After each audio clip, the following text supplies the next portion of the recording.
नमस्कार दोस्तों, smart study classes 77 के यूट्यूब चैनल पे आपका हार्दिक स्वागत है।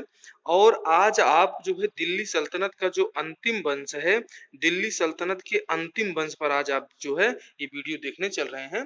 और अभी तक आपने हमारे चैनल पर दिल्ली सल्तनत के आपको गुलाम वंश भी बहुत अच्छे से आपकी तैयारी के लिए one day exam and mains exam के लिए कराया गया है। दिल्ली सल्तनत के बाद आप देखेंगे कि गुलाम वंश के बाद जैसे आप आगे बढ़ेंगे, आपको खिलजी वंश के बारे में बहुत अच्छे से बताया गया है। और उसके बाद आप जब आगे बढ़ेंगे तो जो तुगलक वंश है, तुगलक वंश का इतिहास बहुत अच्छे से आपको चैनल पे समझाया गया है। और उसके बाद हम सैयद वंश से होते हुए अब सीधे हम लोग आ रहे हैं इस दिल्ली सल्तनत के अंतिम वंश, जिसका नाम है लोदी वंश। यह एक अफगान वंश है, जो पहला अफगानी है। ये अफगानी लोग जो व्यापारियों के रूप में जो यहाँ पे अपनी सैनिक सेवा दे रहे थे, सैनिकों के रूप में यहाँ पे स्थापित होते हैं। और जैसे ही उनको मौका मिलता है तो वो यहाँ पे अपना एक अफगानी फिर से लोदी वंश की स्थापना कर देता है। आइए इस इतिहास की चर्चा करते हैं चैनल पे। चैनल को आपने अभी तक सब्सक्राइब नहीं किया है दोस्तों, तो आप सब्सक्राइब कर लीजिए। आपकी परीक्षा के लिए बहुत ही महत्वपूर्ण क्लासेस चलाई जा रही हैं। आइए देखते हैं कि दिल्ली सल्तनत में जो है सैयद वंश के अंतिम शासक अलाउद्दीन मसूद शाह, जो इस वंश का सबसे अयोग्य सुल्तान साबित होता है, जिसके काल में कहा जाता है कि दिल्ली सल्तनत मात्र दिल्ली से पालम तक ही बची थी। मतलब आप देखें इतने स्वतंत्र राज्यों का उदय हो जाता है। आप देखें साउथ इंडिया से जो अलाउद्दीन खिलजी के जमाने में उन्होंने जो है देवगिरी किया, और जो देवगिरी पर अलाउद्दीन खिलजी ने अपनी शासन सत्ता पकड़ मजबूत की, दक्षिण भारत की नीति और दक्षिण भारत की अभियान आपने हमारे चैनल पे पढ़ा है। साथ ही तुगलक वंश भी जो है कुछ हद तक मजबूत ही रहा, लेकिन तुगलक वंश के बाद सैयद वंश जब आता है तो बहुत ही लोग ये अयोग्य हो जाते हैं। और अंत में ये दिल्ली छोड़कर ये बदायूं चल देता है। कौन? अलाउद्दीन मसूद शाह, जो दिल्ली सल्तनत का सैयद वंश का अंतिम सुल्तान है। ये चूंकि ये बदायूं का गवर्नर भी रहता है, इसलिए ये बदायूं चला जाता है। और दिल्ली का सिंहासन, दिल्ली की सत्ता इनके साले साहब सहना ए शहर एवं अमीर ए कोहथे को सौंप जाते हैं। लेकिन जैसे ही इनको ये अपना शासन सौंपता है, इन दोनों के मध्य एक संघर्ष प्रारंभ हो जाता है, जिस संघर्ष में एक मारा जाता है और दूसरे को दिल्ली की जनता ने खत्म कर दिया। चूंकि वहां पे उस समय अमीर सरदार और अमीरों का वर्चस्व जो दिल्ली सल्तनत में था वो अत्यधिक हो गया था। और इन्हीं अमीरों में जो है ये एक बहुत ही महत्वपूर्ण सिपाही की भूमिका में रहते हैं। ऐसे ही एक जो है लोदी वंश, जो बहलोल लोदी इसकी स्थापना करेंगे।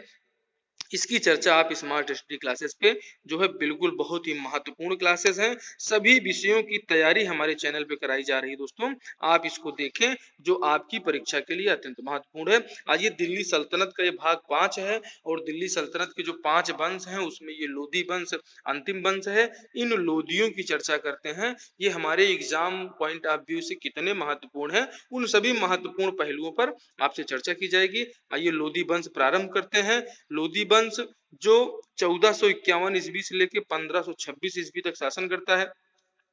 दोस्तों स्मार्ट स्टडी क्लासेस 77 पर आपको NTA net JRF target batch 2022 Hindi paper 2 की तैयारी कराई जा रही है।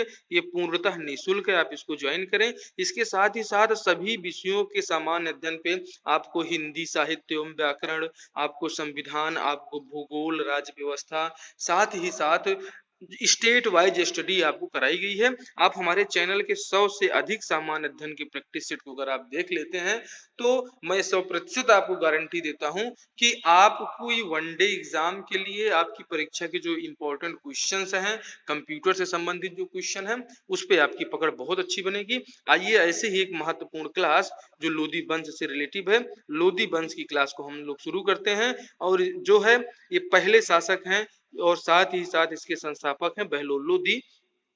बहलोल लोदी ये प्रथम अफगान राज्य की स्थापना सैयदों द्वारा दिल्ली को त्याग दिए जाने के बाद खैरात में दिल्ली शासन की सुल्तानी हासिल करता है। दोस्तों आपने देखा कि जब जो है सैयद वंश का अंतिम शासक अलाउद्दीन मसूद शाह दिल्ली सल्तनत को छोड़ के चला जाता है, बदायूं चला जाता है, तब जो है ये बहलोल लोदी वहां पे अमीरों को और वहां के सरदारों को मिलाकर ये जो है खुद दिल्ली सल्तनत का जो है सुल्तान बन बैठता है और लोदियों के उदय के साथ ही दिल्ली सल्तनत की जो विघटन की प्रक्रिया है वो पूरी हो गई थी। मतलब आप देखें कि इसी में जो है अंतिम शासक को जब आप पढ़ेंगे इब्राहिम लोदी को इसी वीडियो में, तो आपको पता चलेगा कि इब्राहिम लोदी जो है इन मुगलों को संभाल नहीं पाए और ये मुगल आक्रमणकारी जो बाबर आता है और इस पे कब्जा कर लेता है। व्यापारियों के रूप में आने वाले ये अफगानी सल्तनत काल में सल्तनत में दिल्ली सल्तनत में अपनी सेवाएं दे रहे थे। और चूंकि ये बेहद मौका परस्त लोग हैं, इनको जब भी मौका, आपने अभी भी देखा कि जैसे ही इन लोगों को मौका मिलता है अफगानिस्तान की सत्ता से, वहां के राष्ट्रपति अशरफ गनी को सत्ता छोड़ के भागना पड़ता है, वहां से लोकतंत्र खत्म हो जाता है और ये तालिबानी शासन स्थापित हो जाता है। तो बिल्कुल ये वही तालिबानी लोग हैं, ये वही अफगानी लोग हैं जो आके हमारे देश पर जो है हमारे भारतीय उपमहाद्वीप पर हमारे देश की जनता इनको स्वीकार करती हुई इन सुल्तानों को चली जाती है। इनकी चर्चा करते हैं। अब देखिए बहलोल लोदी जो बहुत ही महत्वपूर्ण शासक हैं, जो 1451 से लेकर 1489 ईस्वी तक ये एक इतना लंबा कार्यकाल ये बिताते हैं। इनकी सत्ता जो थी ये धीरे धीरे अपने सत्ता का विस्तार करते हैं। बहलोल लोदी के जो पिता का नाम है मलिक काला है और जैसे ही ये जो है गर्भ में आता है तो इनके पिता की मृत्यु हो जाती है, जिससे आप ये समझ सकते हैं दोस्तों कि यह कितना दुर्भाग्यशाली व्यक्ति था। लेकिन अपनी प्रतिभा और अपने उत्साह और अपने जो है उद्देश्य के लिए बिल्कुल प्रेरित व्यक्ति अपने आप को अपनी स्थिति मजबूत कर लेता है और दिल्ली सल्तनत के अंतिम सैयद वंश के जो सुल्तान थे अलाउद्दीन आलम शाह की पुत्री, उनकी बीबी राजी उनकी पुत्री का नाम है, उससे ये विवाह कर लेता है। और बहलोल लोदी और महमूद शाह ये जो है पानीपत के पास एक नरेला पड़ता है, हरियाणा में पानीपत है दोस्तों, वहां पर एक युद्ध होता है और जिसमें ये महमूद शाह जो सैयद वंश का ही एक व्यक्ति है, सैयद वंश से रिलेटिव है, ये फिर से दिल्ली की सत्ता बहलोल लोदी से वापस लेना चाहता है। लेकिन इसमें चूंकि ये अफगान का सेनापति एक दरिया खां था, ये अचानक बहलोल लोदी भी एक अफगानी और ये भी एक अफगानी ये हट जाता है और जिससे लोदी के जो है बहलोल लोदी जीत जाते हैं और वो दिल्ली के स्थायी सुल्तान बन बैठते हैं।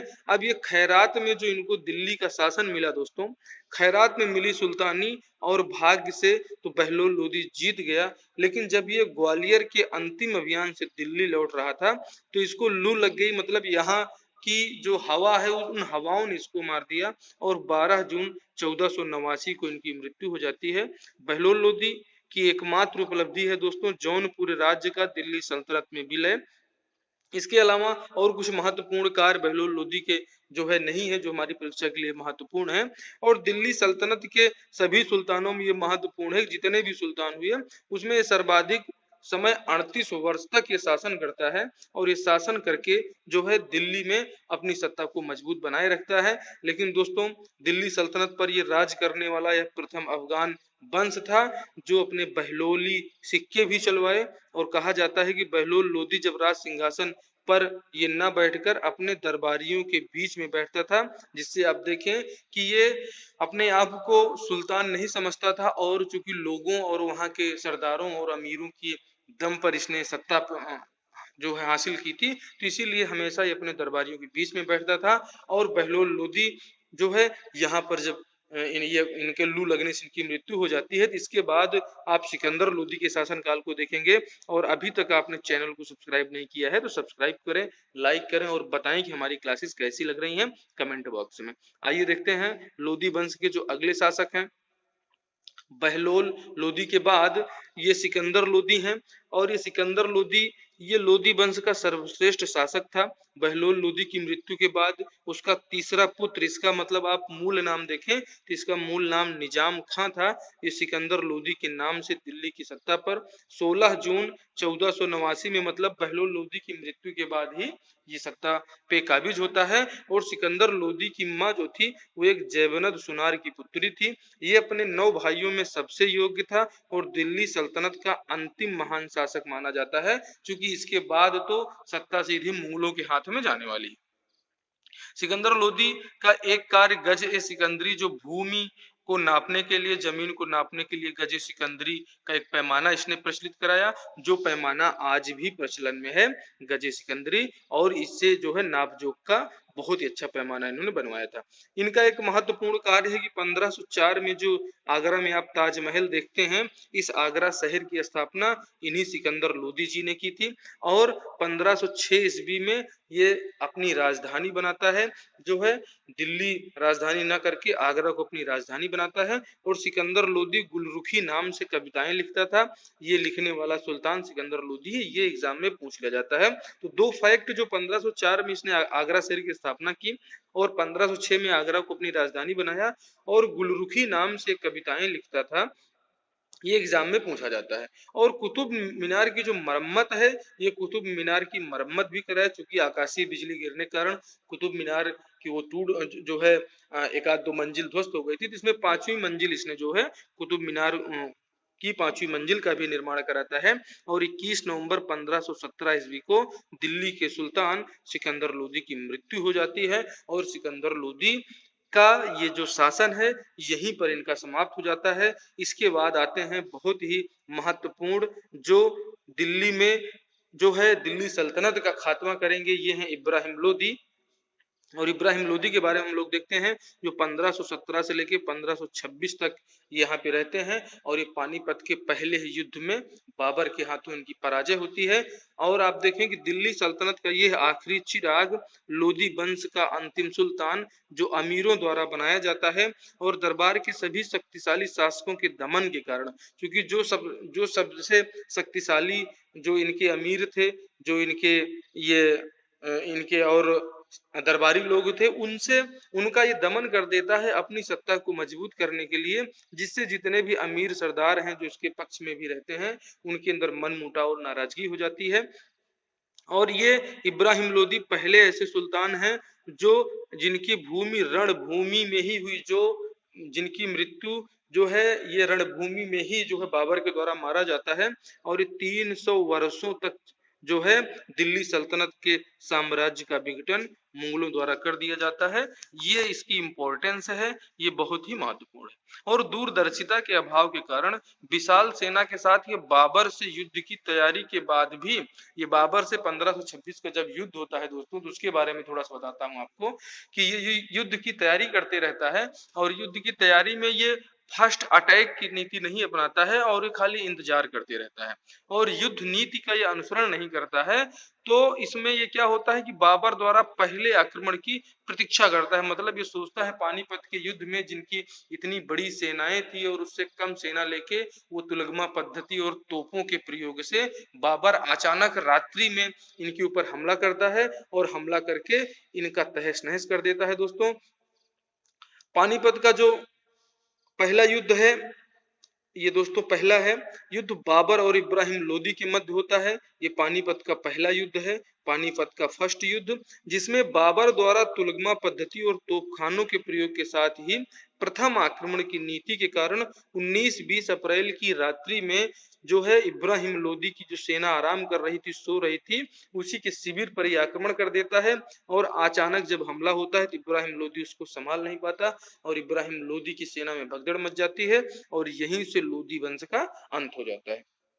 बाबर अपनी चालाकी और बुद्धिमत्ता के कारण ही इब्राहिम लोदी की विशाल सेना को धूल चटा देता है और इब्राहिम लोदी युद्ध स्थल में मारा जाता है। इसीलिए ये कहा गया है, ये प्रश्न भी पूछा जाता है कि दिल्ली सल्तनत में ऐसा कौन सा सुल्तान था जो रणभूमि में या युद्ध के मैदान में मारा गया, तो वो इब्राहिम लोदी ही थे। और ये पानीपत का जो पहला युद्ध है ये बाबर और इब्राहिम लोदी के बीच में होता है और यहीं से मुगल सत्ता यहाँ पर स्थापित हो जाती है। दोस्तों, ये इब्राहिम लोदी जो 1526 से 26 में ही इनका अंत हो जाता है। आप दिल्ली सल्तनत के इन शासकों की महत्वपूर्ण क्लास को, सभी जो वंश हैं इनके, इन पांचों वंशों को 5 वीडियो में संकलित किया गया है। आप हमारे चैनल पर इस इतिहास का आनंद लें। इसके साथ ही साथ आप हिंदी साहित्य एवं व्याकरण, भूगोल, संविधान, कंप्यूटर, साथ ही भारत का स्वतंत्रता संग्राम, मध्यकालीन भारत आदि इन विषयों को बिल्कुल देखना ना भूलें। और अगले वीडियो में हम आपको बताएंगे कि दिल्ली सल्तनत की जो प्रशासनिक व्यवस्था थी,